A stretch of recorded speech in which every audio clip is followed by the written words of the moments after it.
L'histoire de la théorie de l'évolution est un parcours fascinant d'idées et de découvertes qui a révolutionné notre compréhension des origines de la vie sur Terre. Cette théorie a profondément influencé de nombreux domaines, de la biologie aux sciences humaines. Pour comprendre cette théorie, il convient de revenir au début des réflexions sur l'origine des espèces. Avant Charles Darwin, plusieurs théories émergèrent, bien que peu aient eu autant d'impact. Au XVIIIe siècle, le botaniste suédois Carl von Linné proposa une méthode de classification des êtres vivants. Il établit une hiérarchie de taxons qui est toujours utilisée aujourd'hui, mais Linné croyait en une création divine immuable.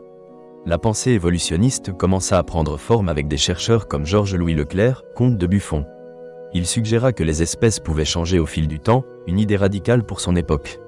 Il insista sur le fait que les espèces se divisaient en variétés, dont les différences dépendaient des conditions environnementales. Jean-Baptiste Lamarck apporta une contribution significative.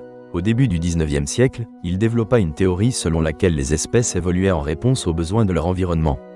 Selon lui, les caractéristiques acquises par un individu durant sa vie seraient transmises à sa descendance.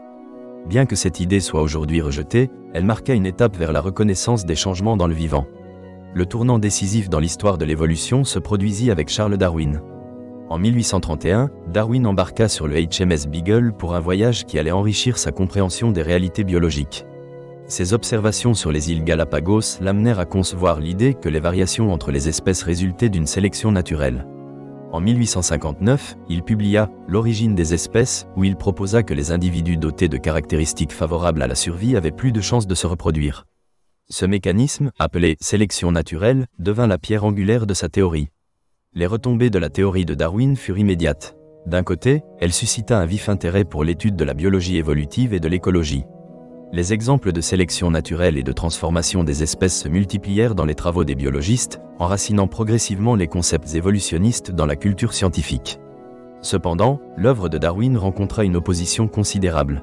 Les fondements de sa théorie remettaient en cause les croyances religieuses dominantes, qui considéraient l'univers comme le fruit d'une création divine immuable. Les détracteurs s'appuyèrent sur des doctrines comme le créationnisme, qui continuent d'influencer des débats contemporains. Il fallut attendre le début du XXe siècle pour voir émerger un courant qui réconcilia la théorie de l'évolution darwinienne avec la génétique. Ce fut le cas de la synthèse moderne de l'évolution, intégrant des concepts génétiques à la sélection naturelle. Les travaux de Gregor Mendel, bien qu'oubliés, refirent surface et prouvèrent que les traits héréditaires suivaient des modèles spécifiques.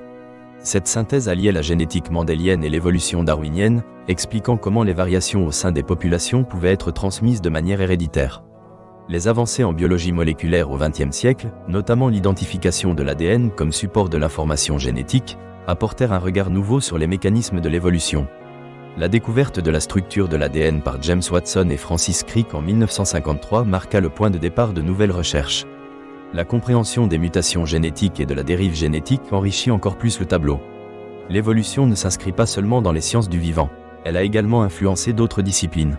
En anthropologie, elle a permis de mieux comprendre nos ancêtres et les transitions entre les espèces d'hominidés. En sociologie, des notions telles que la sélection sociale rejoignent les idées d'évolution humaine. Aujourd'hui, la théorie de l'évolution brouille les frontières entre les disciplines. Elle nous offre un cadre pour aborder des questions aussi diverses que l'adaptation au changement climatique, la résistance aux antibiotiques ou la biodiversité. Cependant, l'évolution, en tant que processus continu, ne se limite pas à l'histoire naturelle.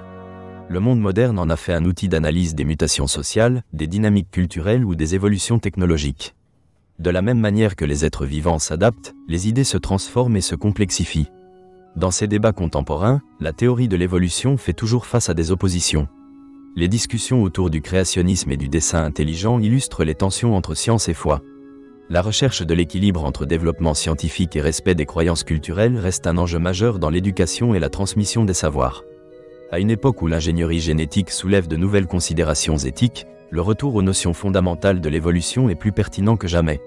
L'histoire de la théorie de l'évolution est riche en réflexions.